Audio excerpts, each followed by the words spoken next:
Hello all and welcome back to mister X. இன்னைக்கு கோவா ட்ரிப்போட 5வது நாளில் இருக்கோம். இன்னைக்கு நம்ம போக போகிற இடம் சட்ரம் ஃபால்ஸ்.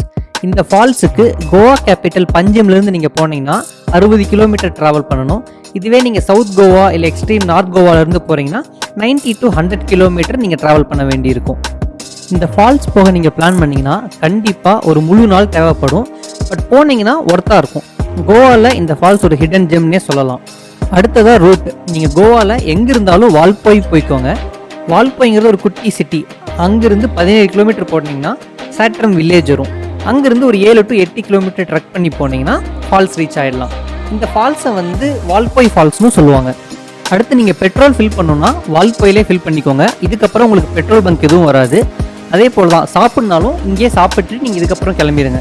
அடுத்ததாக ஸ்டேன்னு பார்த்தீங்கன்னா உங்களுக்கு சாட்ரம் வில்லேஜில் எந்த ஸ்டே ஆப்ஷன்ஸுமே இல்லை. நீங்கள் வால்பாயில் தான் தங்கணும். இங்கேயும் நார்மலாக லாட்ஜ் அந்த மாதிரி ஆப்ஷன்ஸ் தான் இருக்கும். பெட்டர் நீங்கள் கோவாலேயே ஸ்டே பண்ணிக்கோங்க. கொஞ்சம் ஏர்லியாக கிளம்பி வந்துட்டு ஃபால்ஸ் பார்த்துட்டு அன்றைக்கி ஈவினிங்கே நீங்கள் ரிட்டர்ன் போயிடலாம். அதே போல் ரோட் ரொம்ப குட்டியாக இருந்தாலும் டிரைவ் பண்ண ரொம்பவே நல்லாயிருக்கும். நீங்கள் சட்ரம் ஃபாரஸ்ட் ஏரியாக்குள்ளே என்ட்ரு ஆனதுமே ஒரு செக் போஸ்ட் வரும். ஒரு ஆளுக்கு 100 ரூபாய் சார்ஜ் பண்ணுவாங்க. அப்புறம் கார் இல்லை bike extra 50 to 100 rupees charge பண்ணுவாங்க. அதே மாதிரி நீங்கள் ஃபால்ஸ் பக்கத்தில் போன உடனே லோக்கல் பீப்புள் காருக்கு 100 ரூபாயும் பைக்குக்கு 30 ரூபாயும் சார்ஜ் பண்ணுவாங்க. ஸோ கொஞ்சம் கேஷ் நீங்கள் நிறைய கேரி பண்ணிக்கிறது நல்லது. அங்கே உங்களுக்கு சாப்பிட்னா கூட கார்டில் பே பண்ணுறதுக்கு ஸ்வைப் மெஷின்லாம் இருக்காது.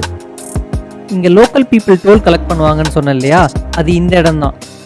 நீங்கள் காரில் வந்தீங்கன்னா இங்கேயே பார்க் பண்ணிட்டு போயிடணும். ஸோ நீங்கள் மொத்தம் ஒரு 7.5 கிலோமீட்டர் ட்ரக் பண்ணுற மாதிரி இருக்கும். இதுவே பைக்கில் வந்தீங்கன்னா இன்னொரு 1 கிலோமீட்டருக்கு மேலே கொஞ்சம் தூரம் நீங்கள் ட்ராவல் பண்ணி போகலாம். அதனால் உங்களுக்கு ட்ரக்கிங் டிஸ்டன்ஸில் ஒரு 1 கிலோமீட்டர் கிட்ட குறையும். இங்கே ரோடில் கொஞ்சம் இந்த 1 கிலோமீட்டர் ரொம்பவே மோசமாக இருந்துச்சு.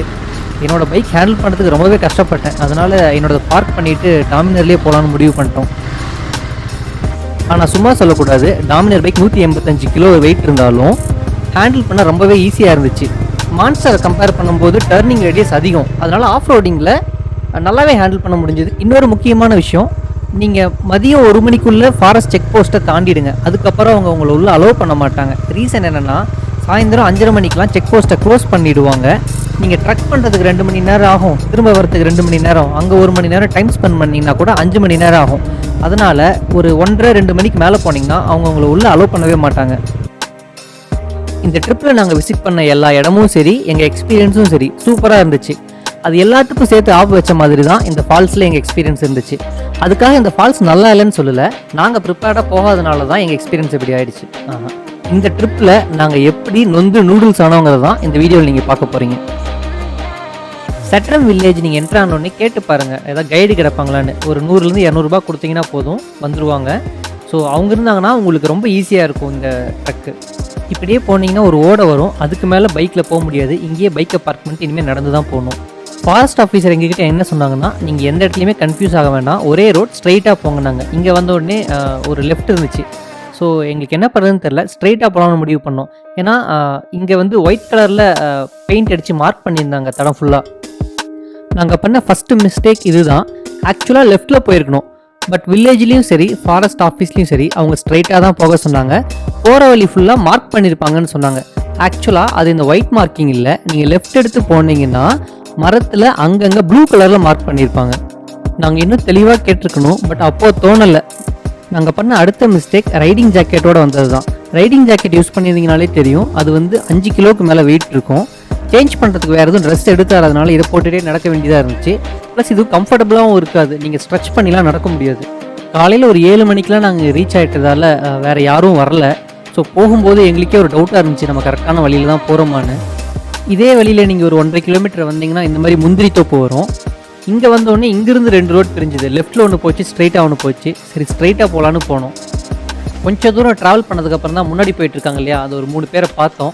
ஸோ பார்த்ததுக்கப்புறம் தான் ஓகே நம்ம கரெக்டான வழியில் தான் போகிறோம் அப்படிங்கிற ஒரு கான்ஃபிடன்ஸ் வந்துச்சு. போகிற வழியெலாம் ரொம்பவுமே ஸ்டீப்பாக இருந்துச்சு.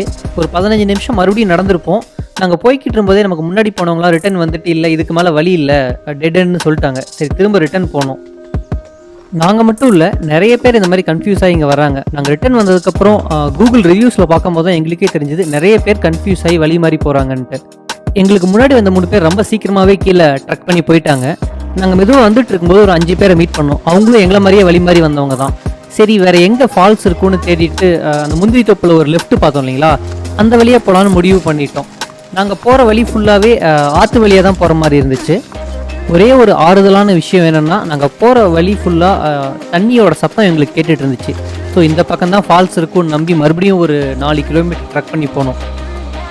போகிற வழியில் இந்த மாதிரி ஒரு குட்டி ஃபவுண்டைன் இருந்துச்சு. நான் ஏற்கனவே போகும்போது ஃபோட்டோஸில் பார்த்துருக்கேன். முதல்ல ஒரு குட்டி ஃபால்ஸ் மாதிரி வரும், அதுக்கப்புறம் தான் மெயின் ஃபால்ஸ் நீங்கள் போவீங்கன்னு. ஸோ இதுதான் வழியாக இருக்கும்னு நாங்களே கிட்டத்தட்ட கன்ஃபார்ம் பண்ணிட்டு போயிட்டு இருந்தோம். கொஞ்சம் தூரம் நீங்கள் ட்ராவல் பண்ணிட்டீங்கன்னா உங்களுக்கு ப்ராப்பரான வழியெலாம் இருக்காது. இந்த மாதிரி பெரிய பெரிய பாறையெல்லாம் தான் இருக்கும். இது மேலே நீங்கள் கிளைம் பண்ணி தான் போய் ஆகணும்.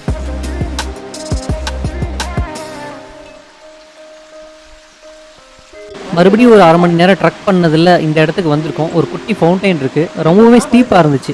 இந்த இடத்துல எங்களால் ரைடிங் பேண்ட் போட்டு ஏற முடியாது. ஸோ எங்கள் கூட வந்து ஒருத்தர் போய் செக் பண்ணி பார்த்துட்டு சொல்கிறேன்னு சொன்னார். நாங்கள் என்ன கேட்கக்கூடாதுன்னு நினச்சோமோ மறுபடியும் ஒரு அதே வார்த்தையை தான் சொன்னார். இன்றைக்கி 2வது முறையாக திரும்ப இந்த டெட்டுங்கிற வார்த்தையை கேட்குறோம். ஸோ திரும்ப இன்னொரு 4 கிலோமீட்டர் ட்ரக் பண்ணி போகணும். இந்த இடமுமே கொஞ்சம் நல்லா தான் இருந்துச்சு. ஸோ வந்தது கொஞ்சம் நேரம் டைம் ஸ்பெண்ட் பண்ணிட்டு திரும்ப கிளம்பிட்டோம். ஸோ மிச்சம் இருக்கிறது ஒரே ஒரு வழி தான். நம்ம இனிஷியலாக பார்த்த இடத்துல லெஃப்ட் எடுக்கணும். ஸோ அங்கே போகலான்னு முடிவு பண்ணிட்டோம். நம்ம ஃபஸ்ட்டு பார்த்த இந்த வழியில் இப்போ லெஃப்ட் எடுத்து போயிட்டுருக்கோம். இந்த ட்ரக் பண்ணுறதுக்கு பெஸ்ட்டு சீசன் பார்த்தீங்கன்னா ஆகஸ்ட் டு மார்ச். மற்ற டைமில் தண்ணி இல்லாமல் போகும், இல்லை நிறைய தண்ணி இருக்கும். நீங்கள் வந்து சில இடத்துல ரிவரை கிராஸ் பண்ணி போகிற மாதிரி இருக்கனால அதிக ஃப்ளட் இருக்கும்போது உங்களால் ஃபால்ஸுக்கு ரீச் ஆக முடியாது.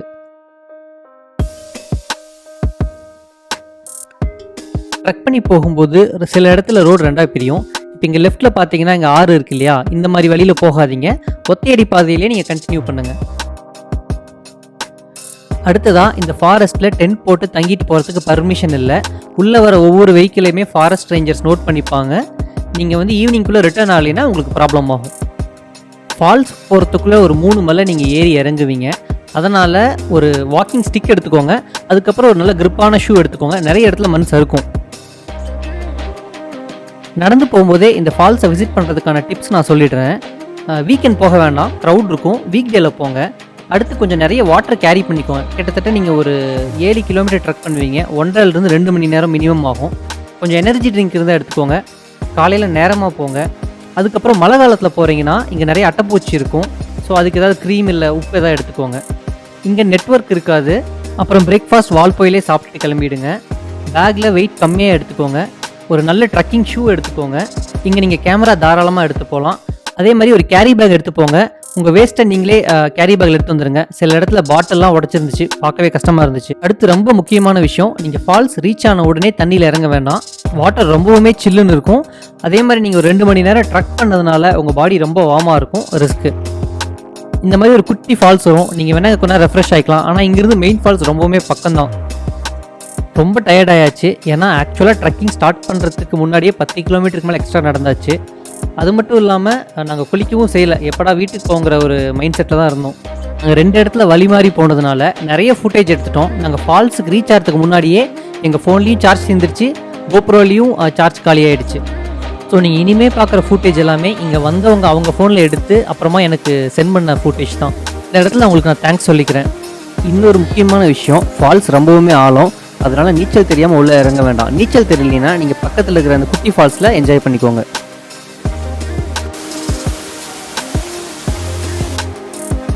கண்டிப்பாக இந்த ஃபால்ஸ்க்கு இன்னொரு தடவை ப்ராப்பராக பிளான் பண்ணி போகணும். நான் நிறைய ஃபால்ஸ் போயிருக்கேன், பட் இவ்வளோ கிளியராக வாட்டர் இருக்கிற ஃபால்ஸை இது வரைக்கும் நான் பார்த்ததில்லை. இந்த மாதிரி ஃபால்ஸ் வேறு ஏதாவது இருந்ததுன்னா கமெண்ட்டில் சொல்லுங்கள், நான் கண்டிப்பாக விசிட் பண்ணுறேன். நீங்கள் ரிட்டர்ன் வரும்போது கார் பார்க் பண்ணுற இடத்துலேயே சத்யபாமா ஸ்டோர்ஸ்னு ஒரு சின்ன மளிகை கடை இருக்கும். இங்கே உங்களுக்கு சாண்ட்விச், எக்ஸ் இதெல்லாம் கிடைக்கும். இங்கே நீங்கள் ரெஃப்ரெஷ் ஆகிக்கலாம். எதிர்பாராத விதமாக ஏதாவது அசம்பாவிதங்கள் நடந்தால் இந்த ஃபால்ஸை ஒரு 2 வாரத்துக்கு க்ளோஸ் பண்ணிவிடுவாங்க. நீங்கள் போகிறதுக்கு முன்னாடி கூகுளில் ரீசெண்ட் ரிவ்யூஸை பார்த்துட்டு போங்க.